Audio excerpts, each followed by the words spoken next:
When we hear GBV, a lot of people think about rape. But let me just give you an idea of the state of affairs across the country today, because emerging evidence shows us there's a lot more that involves that. So let's take a look at it now. We'll start off from the COVID-19 pandemic, and we're starting off from there because the figures there show us 2020. So for March 2020, we have 346 cases of gender-based violence reported in the country. Let me tell you something else. In April itself, if you look at April, we have 794 cases. That's over double that number, 794, just from March to the month of April. If you look at that, you can see the statistics there. Also, you have an increase of 129% within just 2 weeks of the lockdown. Now, that sparks some serious concern among various stakeholders. These figures are not just jumping out of the air. I didn't pull them out of my hat. They came from the May 2020 brief by the UN and its partners. And this is why we're putting a spotlight on some of the issues that are happening in our nation today. Now, let me bring you to this, what I call the GBV COVID-19 graph spike. Now, this spike shows you different states, I beg your pardon. You have Abia, you have Adamawa, Anambra, and all of them have a spike from March to April.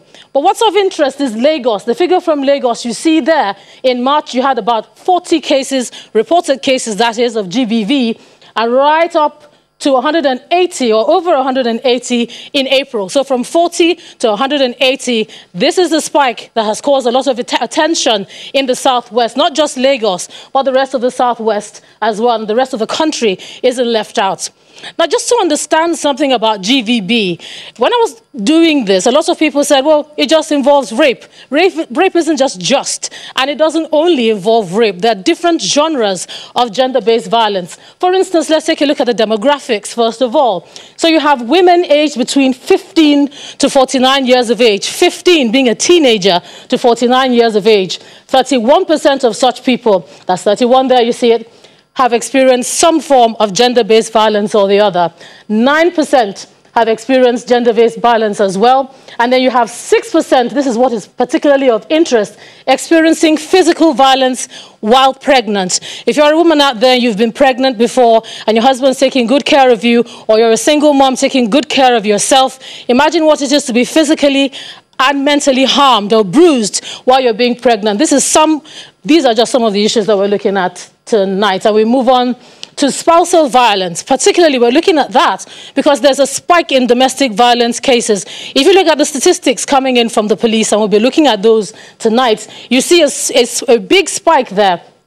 Here you have 36% of those women having either physical, sexual or emotional violence. So it's not just about if you hit her or if she hits him.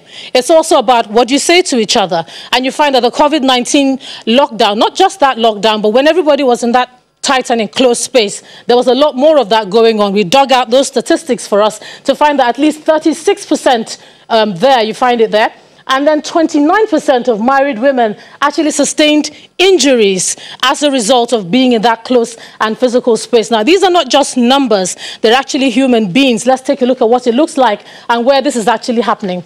So across the states, we want to run you through where this spousal violence is most prevalent. If you look at it, if you look at the red spot there, 58% to 69%. What states are those? Gombe states.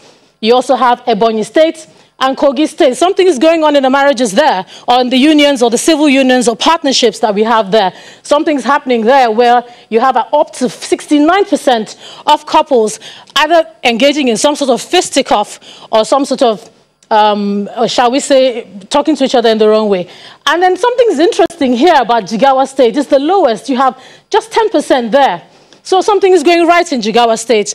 Part of our guests will have a virtual audience as well and a virtual panel. And one of them will be the chairman of the Governors Forum. That's the Nigeria Governors Forum. He is also the Ekiti State Governor. And we'll just talk to him about the statistics that we see coming in from the different parts of the state and what his fellow governors are doing about issues like this. Moving right along now, let's talk about female genital mutilation. It's something we've seen in movies, and it's something that we don't actually relate to in the way we should. So we dug out a bit of statistics about that as well. And we found that women aged 15 to 49 have undergone female genital mutilation. 20% of women in that age bracket have undergone that. And something else of interest, 86% of such women or such females are aged 5 years of age. If you have children or anything like that, you can imagine what that can be. And then 15 years or older as well for that. And where exactly do we have this prevalent? It's not enough to just say that you have female genital mutilation across the states and different countries, or different countries of the world as well. But where exactly is it prevalent? Now let's look at it. Between 51% and 62% of such states where you have the highest rate of that, you have that in Ebonyi State, you have that in Imo State, and you also have it in Ekiti State as well. So those are the regions where this mapping has taken place, and those are the regions where we're seeing figures like that coming out. And where is it the least? 0% to 12%. What states are those? We have Adamawa State, and then we also have Gombe State as well. So those are the states where you don't have as much of that. But then those states also show a higher percentage of different forms of GVB. It's just that this particular form of GVB has the state recording a low percentage. So this is very interesting tonight, and it's something that we're looking at very critically and very closely. Now, there's something else that we want to talk about as well. When you hear GVB, we're not talking about just women alone. Men are involved, and now boys are involved as well. I mean, they've always been involved, but now we see like a bigger, a larger spike, let me put it that way, and that's why we're now taking a look at the figures in a different way. So between January and June, Lagos State in particular, we recorded about 32 cases of sodomy involving boys. That's about 32, and this is what was just reported. Doesn't say anything about the cases that are not reported. Doesn't say anything about the cases that no one knows about. There's a culture of silence about it. Some people say it has something to do with religion or culture, but for some reason it doesn't carry the same weight as when we talk about GVB for females. And then again, you have everyone in 10 boys are abused before the age of 18 years. Many times people say, keep an eye on your daughters. We're saying tonight, keep an eye on the boys as well, because it's happening in every part. It happens at home, in the hospital, it happens at work, it can also happen at school. So this is something that we also need to take a look at in the spirit of having an all-inclusive conversation in this particular town hall. And now, where does it actually occur? Because for gender-based violence to do with women, there's always this talk of where was she, what was she wearing, and what was she doing there, and why was she in that space, and perhaps that's why it happened there.